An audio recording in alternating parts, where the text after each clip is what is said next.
¿Qué tal, estudiantes de segundo año de secundaria? En esta semana número 4 vamos a hablar sobre el tema magnitudes físicas vectoriales 1. Bien, vamos a analizar en primer lugar este marco teórico. Dice lo siguiente: supongamos que Juan pide a Manuel que le ayude a mover la mesa una distancia de 3 metros. Manuel se dará cuenta que la información no es suficiente y que necesita de una dirección, es decir, izquierda, derecha, atrás, adelante, etcétera, para poder ayudar a Juan. De igual manera, en un juego de ajedrez necesitamos conocer la posición exacta de cada una de las fichas. Para poder clavar un clavo en una madera, necesitamos saber en qué dirección martillar. Ahí tenemos otro ejemplo. A estas cantidades, que además de una magnitud o de un número necesitan de una dirección para quedar definidas, se les conoce como cantidades físicas vectoriales. Entonces, las magnitudes físicas se podrían clasificar según su naturaleza en magnitudes físicas escalares y en magnitudes físicas vectoriales. Bien, vamos a recordar qué son magnitudes físicas escalares y vectoriales. Las magnitudes físicas escalares son aquellas magnitudes que solo necesitan de un valor numérico y estar acompañadas de su respectiva unidad, que también recibe el nombre de unidad de medida, para poder quedar bien definidas. Por ejemplo, la masa, la longitud, el área, el volumen, la densidad, el trabajo mecánico, etc.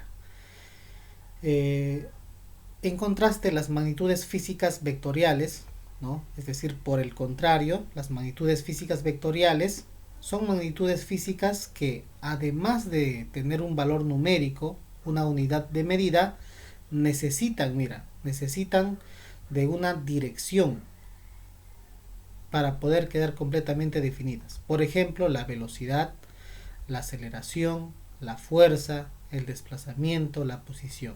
Por ejemplo, cuando nosotros tenemos un dato de velocidad, que un móvil está yendo con 60 kilómetros por hora, vamos a imaginar en esas unidades, y necesitamos saber, ¿no?, hacia dónde está yendo, en este caso, el móvil. ¿Estará yendo hacia el norte, hacia el sur, hacia el este o hacia el oeste? Lo mismo también ocurre con la aceleración. Cuando hablamos de aceleración, necesitamos saber hacia dónde está yendo el móvil, hacia dónde está acelerando, ¿de acuerdo?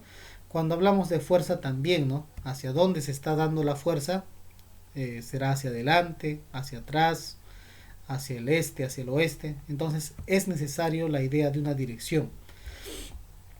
Estas magnitudes físicas, es decir, las vectoriales, las que requieren de una dirección, se representan gráficamente por un segmento de recta orientado, es decir, por una porción de recta que tiene una orientación. Nosotros convencionalmente lo llamamos flecha, ¿no? Pero en física elemental recibirá el nombre de vector. Entonces, ¿qué es un vector? Es un segmento de recta que tiene una orientación, ¿no? Tiene una cabecita llamada saeta y va a permitir representar gráficamente a las magnitudes físicas vectoriales. Bien. Entonces vamos a conocer aquí ahora en esta parte sobre los elementos del vector, ¿no? Los elementos del vector. Vamos a tener al vector ubicado en un sistema de coordenadas cartesianas, es decir, está ubicado en este caso en el primer cuadrante. Acá tenemos al eje X y se supone que aquí se encuentra el eje Y. ¿Ok? Bien. Ese vector se encuentra en una línea imaginaria, y a esa línea imaginaria se le llama línea de acción. Línea de acción. ¿Qué más podemos decir sobre el vector? Dicho vector tendrá un tamaño al cual le vamos a denominar módulo. ¿Correcto? Lo vamos a llamar módulo. Al vector se le va a representar con una letra mayúscula o minúscula, pero con el símbolo de una flechita en la parte de arriba, y eso se lee como vector A, ¿correcto? Bien, el vector también tiene su dirección. La dirección del vector va a estar dado por el ángulo. pero no cualquier ángulo, sino el ángulo formado entre el vector y el eje X positivo del plano cartesiano. Esa abertura, ese ángulo, viene a ser la dirección del vector, ¿correcto? Bien, aquí ustedes, para complementar, pueden leer la definición de lo que es módulo y dirección. Yo también ya les acabo de explicar. Como ven, dice, ¿no? Nos indica la medida o tamaño de un vector y se representa de esta forma. Entonces el módulo indica la medida o tamaño de un vector y se va a representar así, con una letra mayúscula y con el símbolo de las barritas, ¿no? A eso se le llama módulo, módulo del vector A. O también puede representarse solamente con la letra mayúscula, pero sin la flechita ya en la parte de arriba, cuando hablamos de módulo o de tamaño del vector. Ahora, la dirección, mira, es el ángulo, ahí está la palabra clave, es el ángulo que forma el vector con el eje horizontal, con el eje X positivo, indica la orientación de dicho vector en el espacio. Bien, ahora vamos a hablar acerca de los tipos de vectores. Los vectores pueden ser coplanares, pueden ser concurrentes y vamos a ver otros tipos más. De pronto analizamos estos dos. Vectores coplanares. Este prefijo co se puede reemplazar con la palabra mismo, ¿no? Entonces, cuando nosotros hablamos de vectores coplanares, estamos hablando de vectores que están en un mismo plano, ¿correcto? Vectores que están en un mismo plano. Acá nosotros estamos observando un plano, puede ser la superficie de una mesa, puede ser la pizarra, es decir, una figura en dos dimensiones, que tiene un largo y tiene un ancho. Acá tenemos tres vectores y como están en un mismo plano, se llaman vectores coplanares. Vectores coplanares. Bien, ¿qué son vectores concurrentes? La palabra concurrir quiere decir que tienen un punto en común. Entonces, son vectores cuyas líneas de acción, mira, cuyas líneas de acción, que son las líneas donde se ubica el vector, esas líneas de acción se interceptan en un mismo punto, mira, ¿ve? Que aquí nos dice es el punto P. Ustedes ya agregan aquí, le ponen el punto P a esta intersección.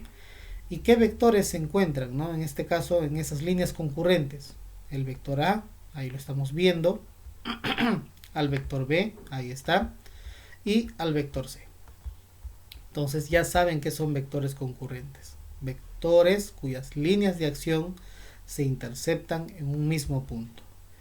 Bien, vectores paralelos. Los vectores paralelos son vectores cuyas líneas de acción son rectas paralelas unas con otras. Estas líneas entrecortadas que ustedes están observando son las líneas de acción, son paralelas y son líneas de acción que contienen a los vectores A, B, C y D. Como las líneas de acción son paralelas, los vectores que se encuentran sobre esas líneas son vectores paralelos. Independientemente del sentido, porque aquí observen, miren, la cabecita del vector o la saeta, por ejemplo, para el vector A, está apuntando para la derecha. El vector C apunta para la izquierda, pero como están en líneas de acción paralelas, son vectores paralelos. Bien, vectores iguales. Dos o más vectores serán iguales cuando tengan la misma dirección, es decir, el mismo ángulo, y el mismo módulo o el mismo tamaño. Entonces nosotros acá estamos observando dos vectores que son iguales, el vector A y el vector B. ¿Por qué son iguales? Porque nos dice aquí la condición de que estos ángulos alfa y beta son iguales y que el tamaño de los vectores o el módulo de los vectores son en este caso iguales también. Entramos a esta última parte de suma de vectores. ¿Qué dice aquí? Una suma vectorial consiste en encontrar un vector único. Mira, cuando se realiza una suma de vectores, lo que se hace es encontrar un único vector que reemplace a varios vectores. ¿De acuerdo? Este vector recibe el nombre de vector suma o vector resultante, que se va a representar con la letra R y una flechita arriba. Ahí le agregan ustedes una flechita porque recuerden que estamos hablando de un vector, ¿no? De un vector resultante. Ahí está. Bien, suma de vectores paralelos. Si tenemos dos vectores que son paralelos, es decir, están en líneas de acción paralelas o paralelos, ¿no? Y tienen la misma dirección, entonces, ¿qué haremos con esos vectores? Los vamos a sumar. Entonces ahí vamos a tener una resultante máxima. Una resultante máxima. El caso 2 es para dos vectores paralelos con direcciones contrarias. Con direcciones contrarias. Son vectores que están en líneas de acción paralelas, tienen sentidos opuestos, por lo tanto se restan, ¿no? Se restan. Y ahí hablamos de resultante mínima. ¿Correcto? Entonces, ¿cuándo hablamos de resultante máxima? Cuando tenemos dos vectores que están en líneas de acción paralelas y tienen el mismo sentido. ¿Cuándo hablamos de resultante mínima? Cuando tenemos dos vectores que se encuentran en líneas de acción paralelas, pero como tienen sentidos contrarios se restan. Entonces, por lo tanto, ahí estamos ante una resultante mínima. Suma de vectores no paralelos. Método del polígono. ¿En qué consiste este método del polígono? Consiste en unir dos o más vectores en forma consecutiva. Ustedes aquí están observando tres vectores, miren, A, B y C. ¿Qué vamos a hacer con esos vectores? Los vamos a unir de forma consecutiva. Tenemos al vector A, ahí está el vector A. Vamos a colocar luego al vector B, mira, y finalmente al vector C. ¿Cómo me doy cuenta de que he colocado correctamente y de forma consecutiva? Porque se cumple esto, mira. Cola, cabeza, cola, cabeza, cola, cabeza. ¿Se dan cuenta, no? Ahí está. Entonces, coloco los vectores de forma consecutiva y la resultante, es decir, el vector que reemplaza ese conjunto de vectores, será el vector que se dibuja desde el origen del primer vector consecutivo, es decir, desde A, desde la colita, desde el origen del primer vector consecutivo, hasta la cabeza del último vector consecutivo, que en este caso es C. Bien. Observación. Si la secuencia de vectores formados en el método del polígono es cerrada, el inicio coincide con el final, mira, el inicio coincide con el final, el vector resultante será nulo. Por ejemplo, aquí para todos estos vectores la resultante vale 0 o es nula. ¿Por qué? Porque el primer consecutivo es A, mira. Está iniciando aquí, cola, cabeza. Tenemos al vector B, cola, cabeza. Lo mismo el vector C, ¿no? De forma consecutiva, cumple esa regla, cola, cabeza. Lo mismo el vector D. Y finalmente el vector E, mira, ve. El inicio del vector A está coincidiendo con el final del último vector. Entonces, como todos los vectores aquí son consecutivos, todos, y se forma una figura cerrada, ¿no? Con esos vectores consecutivos, la resultante es 0. Esa es una observación muy importante. ¿Sabías que un vector nulo se define como aquel vector cuyo módulo es igual a 0? ¿No? Lógicamente, ¿no? Si el vector es nulo, su módulo es 0. Además, este vector es paralelo y perpendicular a todos los vectores. Muy bien. Ahora tenemos aquí las preguntas del trabajando en clase. Yo les voy a dejar como actividad algunas preguntas similares, así que mucha atención. Aquí la primera pregunta dice lo siguiente. Calcula el módulo del vector resultante.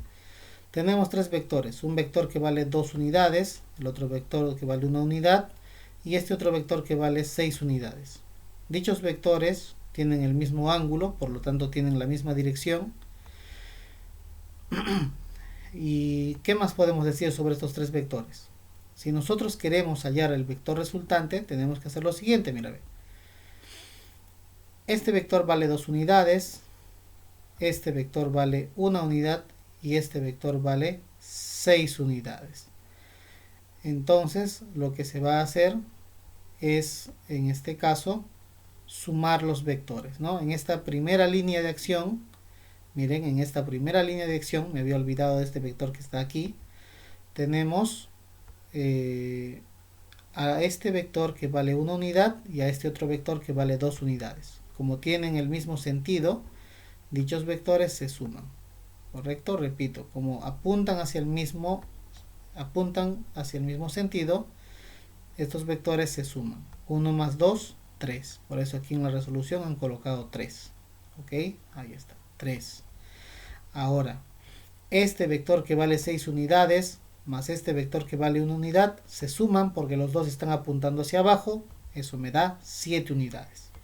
Finalmente, mira, finalmente, estos dos vectores, yo estoy observando que el primero va hacia arriba, vale 3 unidades, y el segundo va hacia abajo y vale 7 unidades.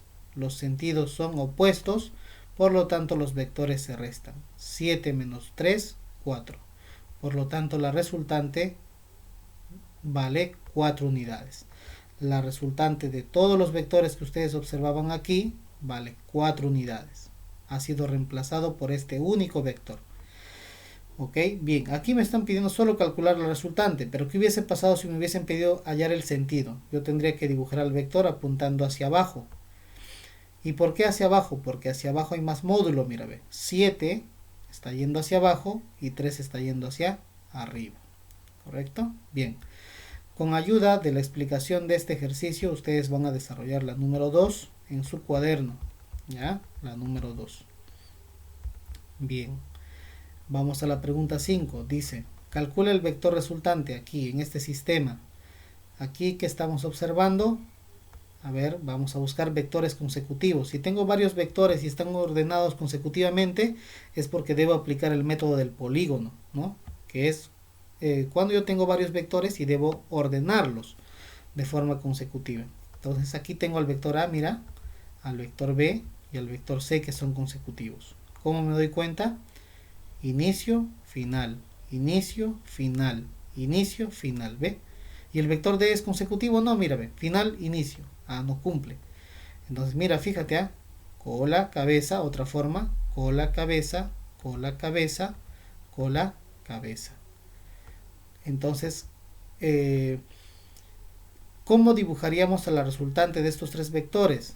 Desde el origen del primer vector hasta la cabeza del último consecutivo, que en este caso sería C. Pero al dibujar dicho vector desde el origen de A hasta la cabeza de C, ese vector tiene el mismo tamaño, el mismo sentido que el vector D. Por lo tanto es un vector igual a ese vector que ya existe, ¿no? Al vector D.